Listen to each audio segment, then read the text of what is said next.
Voilà, moi je vous présente rapidement votre collègue Camille Renecker, donc, qui est maître de conférence en histoire médiévale, de l'islam médiéval à l'Université Aix-Marseille et qui est cette année, tu me donnes un contrat Camille, sur un projet et donc lié à ce projet en délégation en quelque sorte, enfin en résidence au muséum. C'est Mhm. ça, voilà. En association avec l'équipe CNRS BioArc. Voilà. Et puis, bien sûr, Camille travaille avec l'IREMAM aussi, depuis déjà un certain temps, je pense. Participe au séminaire aussi. Et voilà, c'est votre structure de recherche aussi. Effectivement, Enfin, voilà, oui. tu nous diras ça. Voilà. Donc, ce que je voulais, enfin, ce sur quoi je voulais insister, c'était d'une part le fait que nous, à l'IFEAC, on reçoit, on est très multipériode.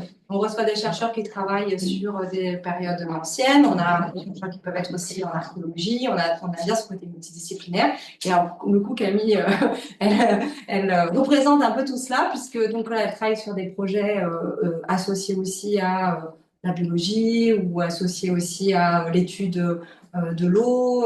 Donc, elle va nous en parler. C'est une historienne. Elle travaille aussi avec des archéologues. Elle a une formation en langue persane, mais elle travaille aussi avec des chercheurs qui sont sur des sources en langue arabe, langue turque, et puis aussi avec une historiographie en langue russe. Donc voilà, c'est beaucoup de travail d'équipe. Donc là, elle va nous présenter ses recherches qui touchent à la Moudaria et qui sont plus focalisées sur la période pré-Seljouk, hein, 7e, 11e siècle. Donc on a la chance voilà, d'écouter un peu des recherches qui sont en cours. Et ça aussi, c'est une chose que je trouve intéressante dans nos séminaires.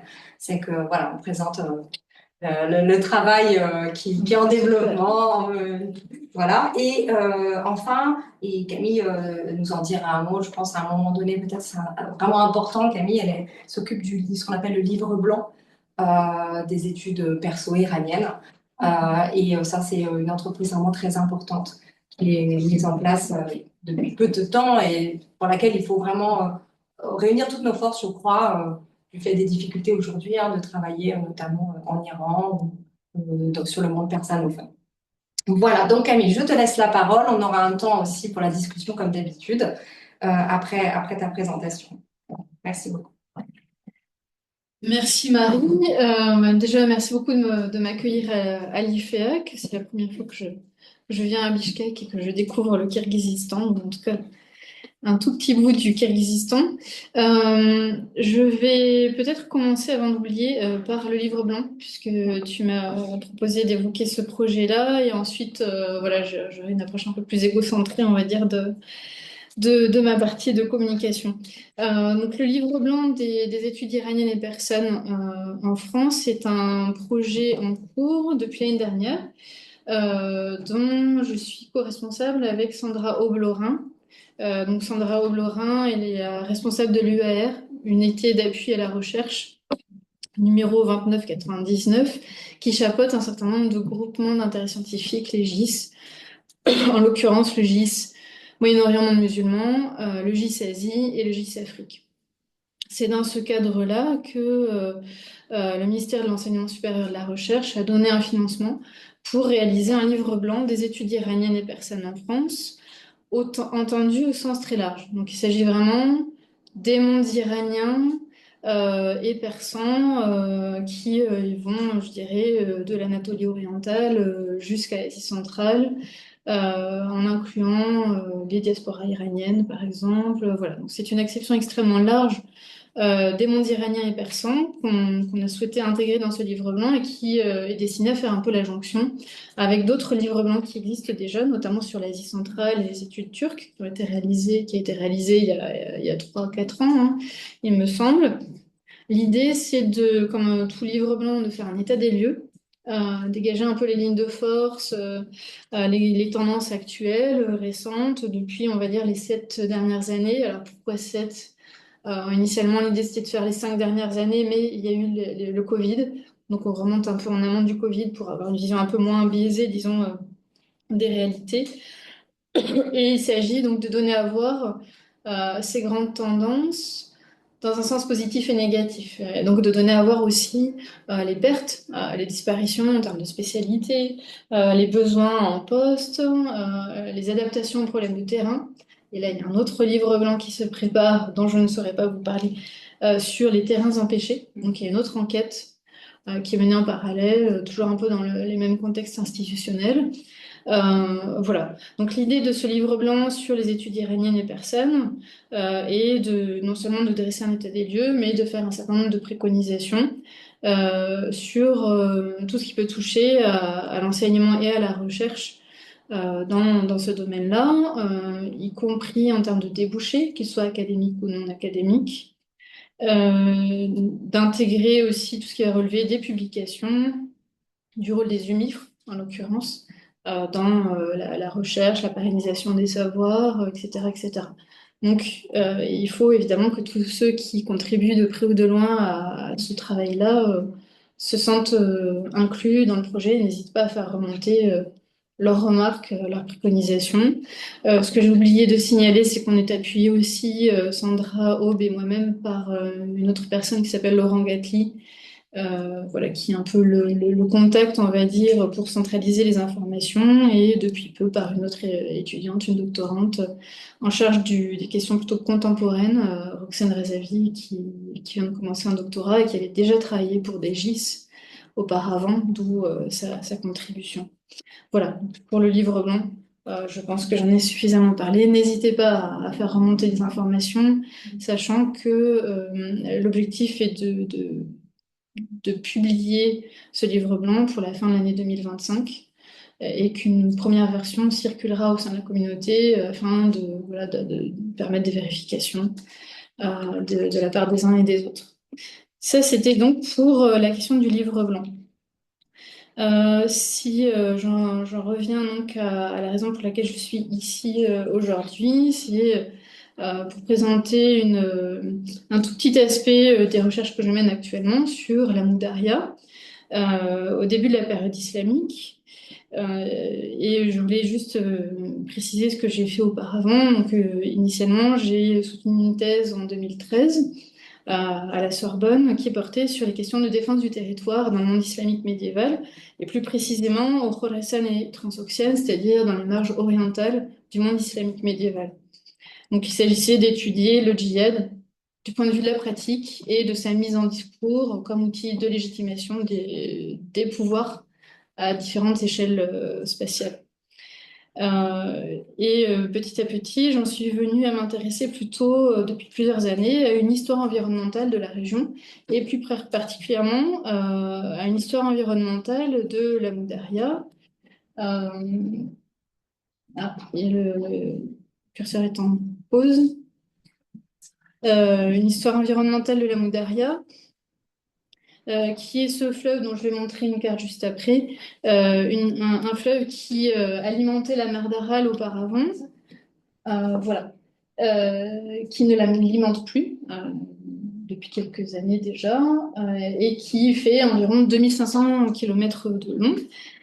Donc c'est une thématique, l'histoire environnementale, à laquelle je m'intéresse afin d'analyser les rapports des sociétés et des pouvoirs au fleuve sous différents aspects. Des aspects qui incluent bien sûr l'irrigation, la navigation, qui sont assez évidents, je dirais, au premier abord, mais aussi l'utilisation des plantes, des ressources végétales et animales qui bordent ce fleuve. Et l'autre élément qui a une influence, disons, sur mon approche est le fait que je bénéficie cette année, comme a commencé à l'évoquer Marie Favreau, d'un accueil en résidence au Muséum d'histoire naturelle à Paris, dans une UMR, une équipe de recherche qui s'appelle BioArc, bioarchéologie, qui s'intéresse aux interactions entre société et environnement à partir des restes donc, archéozoologiques et archéobotaniques. Et dans ce cadre-là, j'ai pu échanger notamment avec des collègues comme Margareta Tangberg et Marjane Machcour, qui sont respectivement archéobotanistes, archéozoologues, avec qui j'ai pu discuter notamment de la question qui m'intéresse aujourd'hui, à savoir celle des roseaux. Donc voilà le laboratoire dans lequel j'ai la chance d'être cette année, donc pour l'année universitaire. Pour ce qui est donc de cette thématique des roseaux, je vais essayer de me focaliser sur les roselières des rives de la Mondaria. L'utilisation des roseaux est quelque chose qui est connu de longue date, hein, l'utilisation par les populations d'Eurasie, et qui est bien connu notamment dans les études sur les textes sumériens, vers la fin du troisième et au début du deuxième millénaire avant notre ère. On sait que on coupe du roseau de manière massive dans l'ancienne Babylonie, en Mésopotamie, c'est la citation que vous avez ici en version anglaise. Euh, c'est une région où l'utilisation des cannes était extrêmement répandue. Le roseau était utilisé dans l'architecture, dans l'artisanat, dans la construction de canaux. Il servait également de combustible et de fourrage pour divers animaux. Et donc, il fallait un approvisionnement constant en roseaux dans ce contexte de la Mésopotamie des 3e, 2e millénaires avant notre ère. Donc, l'utilisation par ces populations je dirais, fait partie des universaux finalement. On va retrouver des pratiques tout à fait similaires en termes de type d'usage dans le contexte qui m'intéresse, la Moudaria d'époque islamique. Euh, En ce qui concerne la période à laquelle je m'intéresse au premier siècle de l'islam, de la période de la conquête arabo-musulmane. Lorsque les troupes arabo-musulmanes arrivent dans la région, ils atteignent la Moudaria, on va dire, au tournant du 8e siècle. Deuxième moitié du 7e, début du 8e siècle. Ils s'emparent des territoires qui se trouvent de l'autre côté de la Moudaria, de l'autre côté de l'Oxus, donc territoire qu'on appelle la Transoxiane, de l'autre côté de l'Oxus antique, disons. Et je m'arrête avec l'arrivée des Turcs selçoukides, parce qu'il y a un certain nombre de bouleversements, notamment politiques, et un changement dans le corpus de sources qui contribue à justifier cette césure voilà, dans mon approche.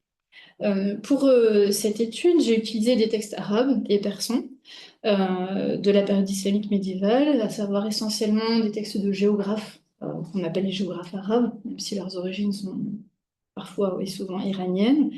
J'ai utilisé aussi des chroniqueurs, des histoires locales, et puis je me suis intéressée aux données aussi qui concernaient, disons, la fiscalité, les traités plus juridiques, disons. Je donnerai un exemple tout à l'heure. En revanche, ce que je n'ai pas eu le temps d'utiliser, c'est tout ce qui relève de la médecine et de la pharmacologie. Donc les traités de médecine et de pharmacologie sont restés hors de mon champ alors qu'ils existent pour la période médiévale, pas pour la période qui m'intéresse directement, mais pour une époque un peu plus tardive. Je vois qu'on a un public jeune qui s'intéresse au roseau. Et pourtant, on sait, grâce à la médecine ayurvédique, la médecine chinoise ou les pratiques actuelles, par exemple en Ouzbékistan, que les roseaux ont, entre autres, des propriétés pharmacologiques.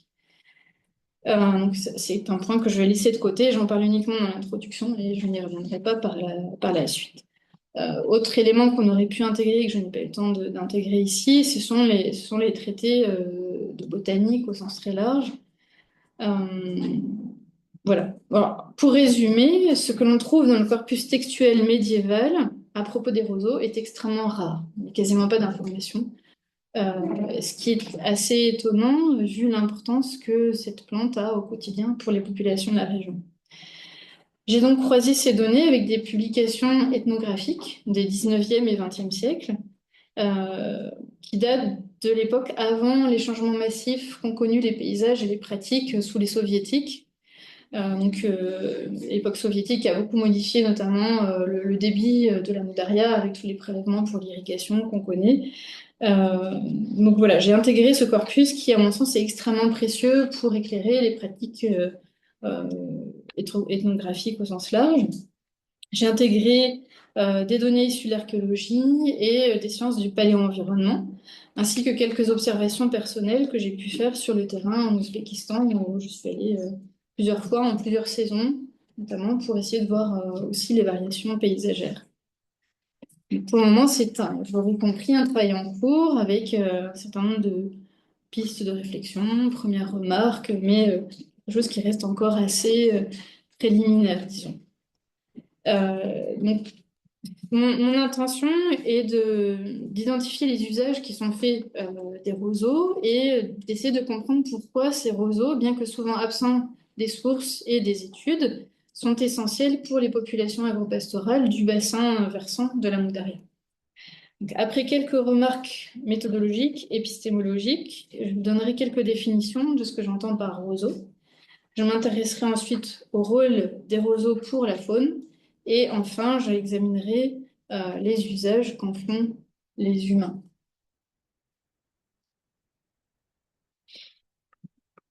Alors, quelques remarques préliminaires et notamment au niveau de l'état de l'art.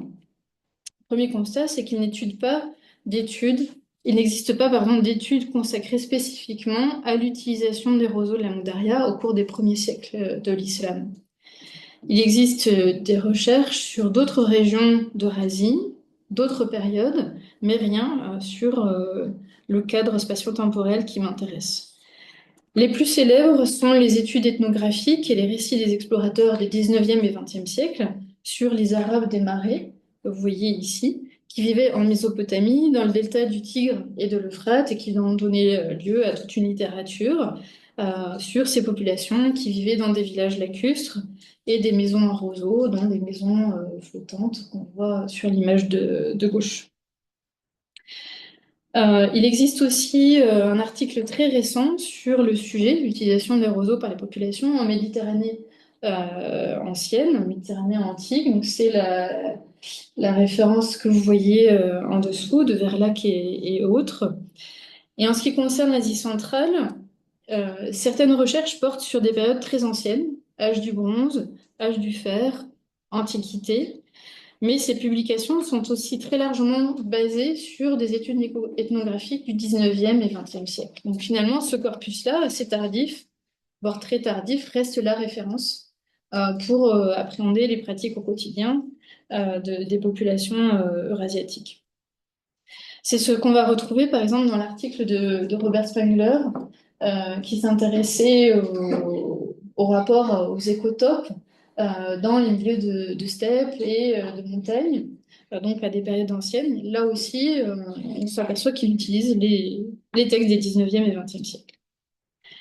Pendant l'ère soviétique, des recherches ont été menées sur les populations noumanes d'Asie centrale, ainsi que sur le potentiel des ressources végétales en URSS au sens très large. Il y a eu un effort d'inventaire du potentiel économique de ces ressources végétales. Il y a également eu des publications sur la pharmacologie en Ouzbékistan, de manière un peu plus récente, et des études sur le potentiel économique des roseaux.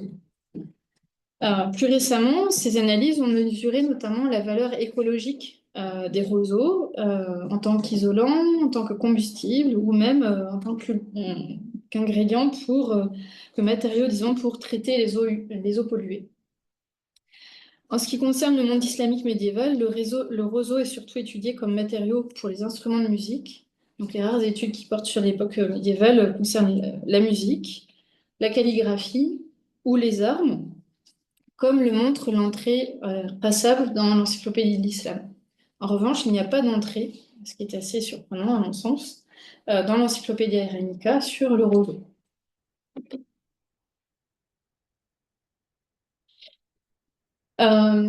Pour ce qui est de l'aspect sémantique et lexical, on va constater une certaine imprécision dans les sources textuelles. Les termes utilisés pour décrire les roseaux sont souvent vagues, extrêmement généralistes, aussi bien dans les textes médiévaux que dans certains textes du 19e et 20e siècle. Par exemple, dans les textes du monde islamique médiéval, les termes généraux qui sont utilisés sont ney ou naï en persan, qasab en arabe. Ces termes se réfèrent à la fois aux roseaux et aux broussailles. Donc on a une difficulté à appréhender de manière précise quels sont les végétaux désignés par ces termes génériques. Au XIXe siècle, on sait qu'il y a un essor des sciences naturelles, mais cet essor-là n'a pas garanti une utilisation plus systématique de la taxonomie scientifique dans les textes des voyageurs.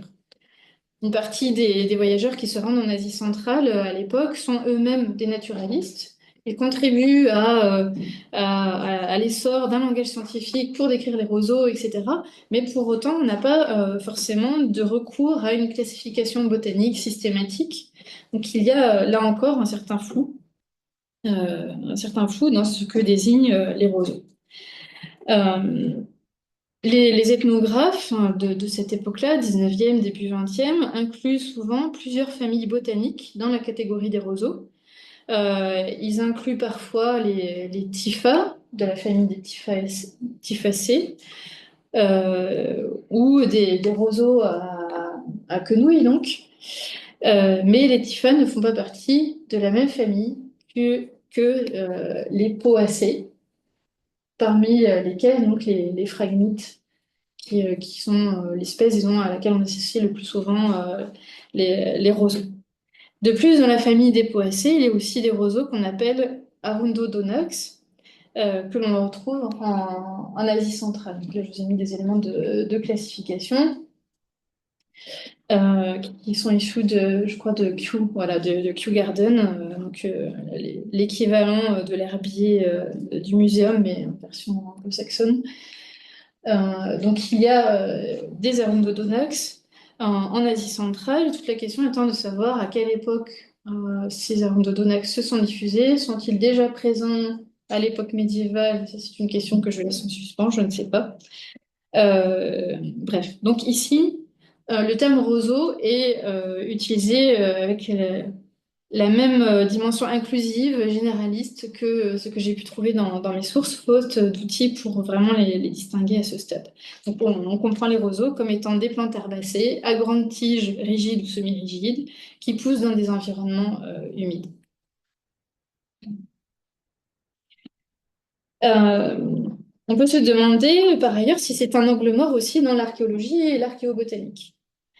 Malgré l'essor de l'archéobotanique, notamment en Asie centrale et notamment à propos des routes de la soie à l'époque islamique, avec des travaux comme ceux de Robert Spengler, de Bassir Amir Mahamad, il y a très peu de mentions de roseaux dans ces publications. Donc, malgré l'essor des travaux menés notamment dans le cadre du Max Planck Institute, on est confronté à cette lacune persistante, notamment parce que ces études menées par Robert Spengler, Bassir Amir Mohamed, etc., concernent principalement l'agriculture et non pas les ressources végétales sauvages.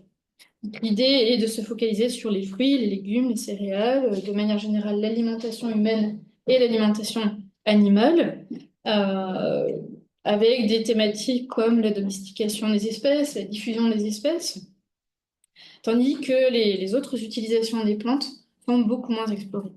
Pourtant, les roseaux sont des plantes à forte valeur économique, elles sont essentielles pour les populations et pour leurs revenus. Comment expliquer l'absence des roseaux dans les publications sur l'archéobotanique? S'agit-il d'un problème de manque d'intérêt de la part des chercheurs ou bien y a-t-il des difficultés de conservation dans les restes archéologiques, problème d'identification des vestiges? Les seules publications qui se rapprochent du roseau concernent plutôt les poacées au sens large, c'est-à-dire que lorsqu'on trouve des publications d'archéobotanique, elles vont identifier la famille des poacées, mais ne pas aller au-delà en termes de précision et d'identification des espèces, des variétés, etc. Ces poacées ont été retrouvées, par exemple, dans des brûlis de fumier d'excréments d'animaux, dans les combustibles qu'on retrouve dans les fours, tels que les tanours, sur les sites archéologiques, par exemple à Termez, dans le sud de l'Ouzbékistan.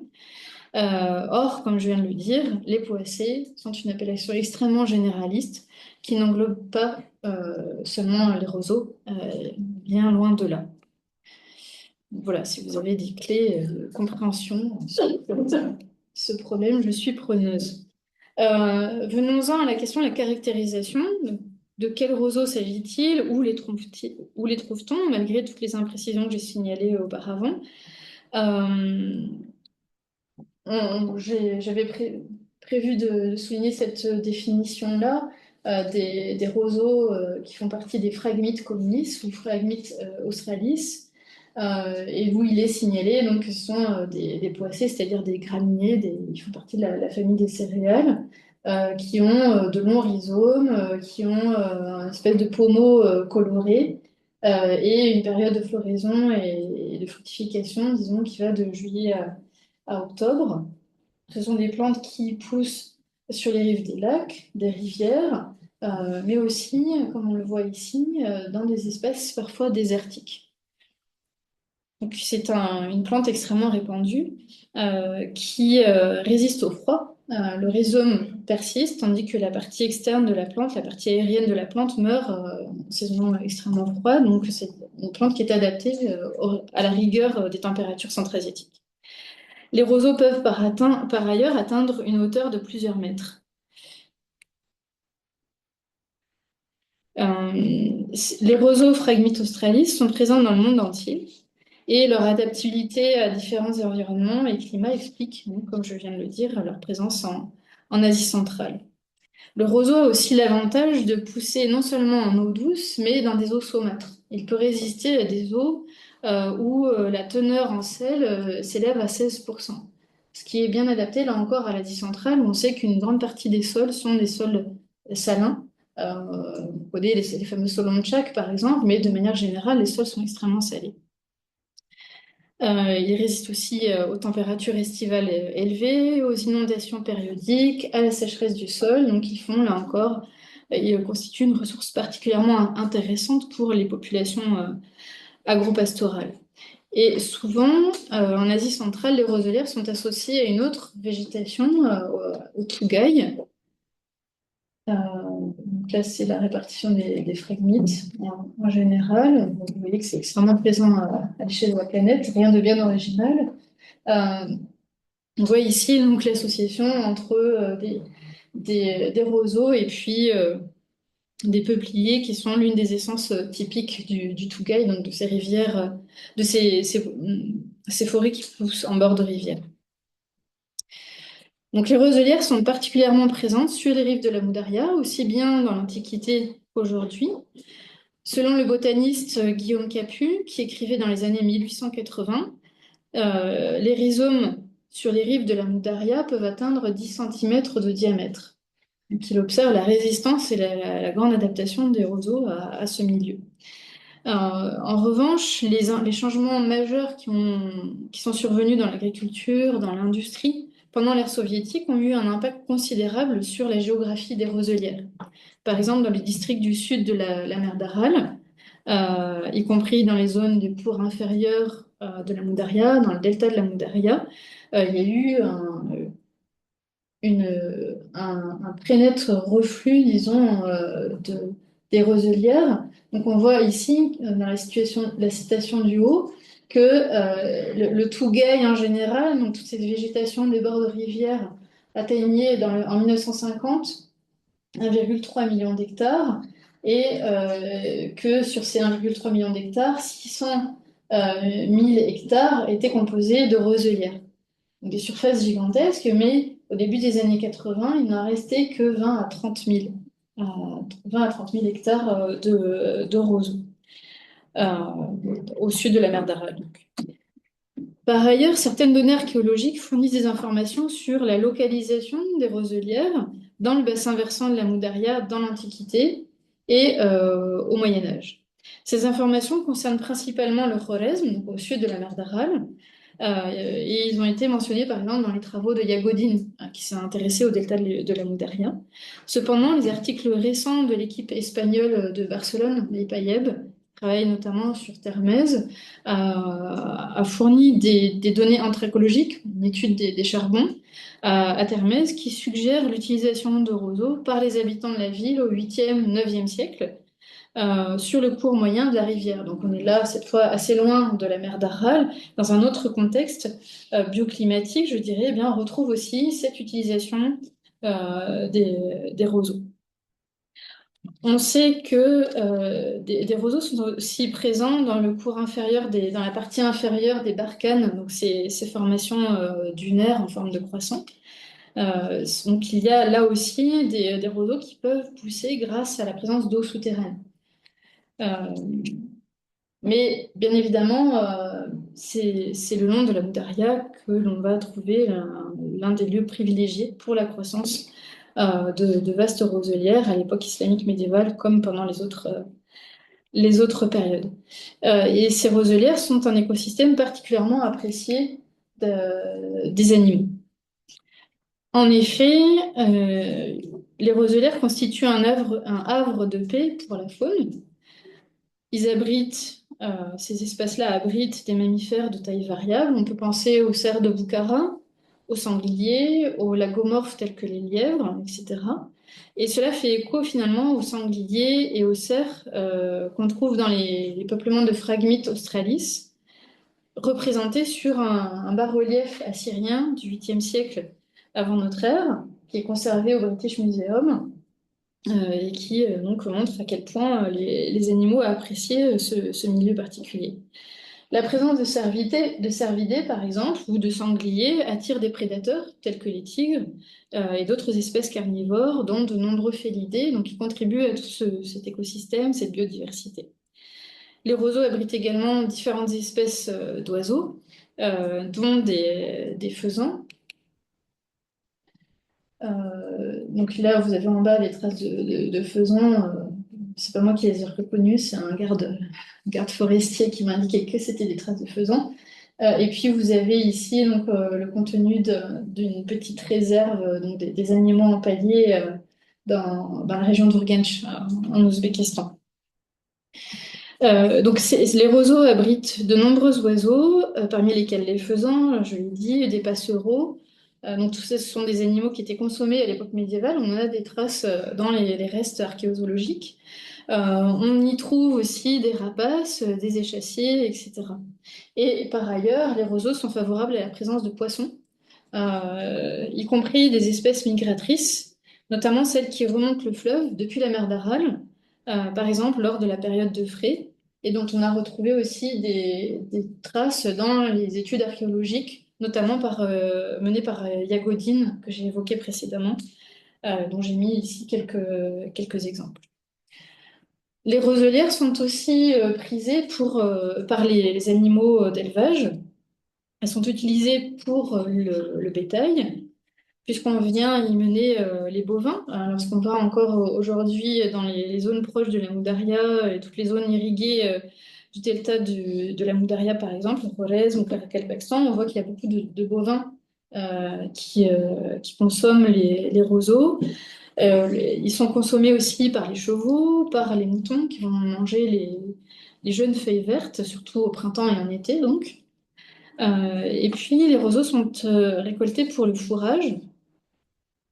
euh, sont récoltés pour le fourrage. Donc, de manière générale, on sait que le roseau qui est récolté en été va contenir davantage d'éléments nutritifs que lorsqu'il est coupé à d'autres saisons. Donc, c'est pour ça qu'il y a aussi toute une saisonnalité dans la récolte des roseaux ou dans le pâturage, entre guillemets, des roseaux.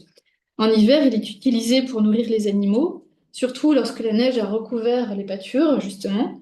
Et enfin, on sait qu'aujourd'hui, le roseau est utilisé sous forme d'ensilage, puisqu'il augmenterait la production de lait des vaches de 12 à 30%. Enfin, il est utilisé comme litière, euh, toujours dans le cadre de l'élevage. Passons maintenant à l'utilisation par les humains. Euh, L'un des enjeux dans le contexte aride centra-asiatique, c'est l'accès aux matières premières. Comment les humains font-ils pour se fournir en matières premières, pour la construction en particulier? Donc c'est une question, je dirais, récurrente hein, à travers les âges. La richesse de la végétation sur l'étroite bande des rives de la Moudaria contraste fortement avec les environs très proches qui sont tout de suite désertiques, hein. C'est assez frappant, y compris lorsqu'on regarde Google Earth, de voir vraiment la rupture radicale qu'il y a entre je dirais, les quelques centaines de mètres qui bordent le fleuve, voire quelques dizaines de mètres, et puis le reste qui est tout de suite désertique, sablonneux. Voilà. Donc, il y a dans ce cadre-là une végétation extrêmement riche, euh, avec une abondance du roseau, qui est marqué par une très forte productivité en biomasse. Donc le roseau est extrêmement dynamique comme plante. C'est une plante avec un coût très faible à l'heure actuelle lorsque les populations sont obligées d'en acheter, même si la plupart du temps il est accessible gratuitement. Et donc ce coût très faible, cette grande disponibilité, cette forte productivité en biomasse ont conduit l'homme à exploiter au maximum cette plante. En effet, là je cite Babaï Gifsov et autres, je ne sais pas si j'ai mis la référence. Non, je n'ai pas mis la référence. Donc le roseau est connu de l'homme depuis la préhistoire en tant que matière première permettant d'assurer sa subsistance. J'ai pris ça dans un article dont je pourrais donner les références si quelqu'un est intéressé. Les avantages de sa disponibilité sont illustrés par exemple par la construction de bateaux pour naviguer sur la Moudaria en utilisant les matériaux locaux dans un contexte où finalement il y a peu de bois de construction, en tout cas peu de bois qui soit adapté à la construction navale parce que les arbres qui poussent sur les bords de la Moudaria sont des arbres plutôt tortueux. Le saule, le peuplier sauvage, les léagnous, donc l'olivier russe, sont des arbres assez tortueux. Donc on est dans ce contexte-là où pour construire des embarcations, tout simplement, eh bien, le roseau peut être un apport extrêmement intéressant. Et on a quelques indications, par exemple, dans les chroniques médiévales, de la traversée du fleuve par les troupes d'un gouverneur arabe en 729, peu de temps donc après les conquêtes arabes, qui auraient utilisé des radeaux de roseau. Par ailleurs, des voyageurs du XIXe siècle confirment l'existence de radeaux, de roseaux. On a des mentions textuelles, mais aussi des photos. Donc, c'est celle que vous avez commencé à entrevoir. Je suis désolée pour le reflet. C'est une photo que j'ai prise au Régistan à Samarcande. C'est une photo qu'on retrouve en divers endroits qui représente donc ces radeaux pardon, utilisés sur le Zé Al-Afshan, donc la rivière qui passe à Samarcande et Boukhara, dans la région de Samarcande et Boukhara, et qui sont constitués de ces espèces d'énormes fagots de roseaux. Donc, plus généralement, l'utilisation des roseaux révèle la capacité d'adaptation des populations agropastorales à un environnement aride où la ressource en matériaux est assez rare. J'en viens à l'avant-dernière sous-partie sur la question de l'adaptabilité des populations agropastorales. Pour ces populations, le roseau joue un important rôle dans le fonctionnement économique au quotidien et il est même essentiel à leur subsistance, voire à leur survie en période météorologique ou climatique défavorable. On sait en effet que les roselières dans les steppes, dans les zones steppiques, constituent des abris d'hiver contre le gel, contre la neige pour les éleveurs. Donc ils abritent leurs animaux derrière des espèces de barrières qui servent de protection pour leurs animaux. Des ethnographes de la fin du XIXe siècle ont enregistré l'habitude des pasteurs kazakhs, par exemple, du Sémirétchié, qui consistait à construire des étables, sorte d'étables entre guillemets, autour de leur camp d'hiver pour se protéger du vent et du froid. Ces étables étant parfois construites en roseau. Quand on sait qu'on peut atteindre plusieurs dizaines de degrés négatifs, on comprend l'intérêt pour protéger les troupeaux. Le roseau est utilisé aussi pour fabriquer des clôtures destinées à protéger le bétail contre toutes les menaces auxquelles il est exposé. Le roseau est aussi utilisé pour construire des habitations légères et on a par exemple dans les récits du XIXe siècle des descriptions des petites huttes, entre guillemets, j'ai oublié le terme employé par les auteurs du XIXe, donc des huttes réalisées par les Turkmènes pour s'abriter, notamment sur les bords de la Moudaria, donc qui sont des modes d'habitat extrêmement précaires, mais qui sont faits avec les ressources locales.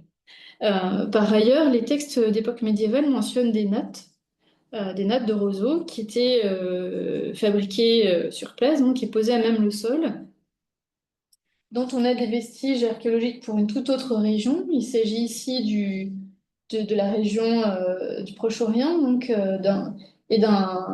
d'une natte, un roseau qui date du Xe siècle de notre ère, qui est disponible sur le site du Metropolitan Museum.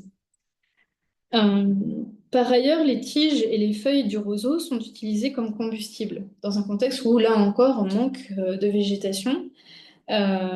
Cette utilisation semble relativement localisée, néanmoins, en raison de la faible densité de la biomasse du roseau, qui en fait un combustible finalement peu intéressant.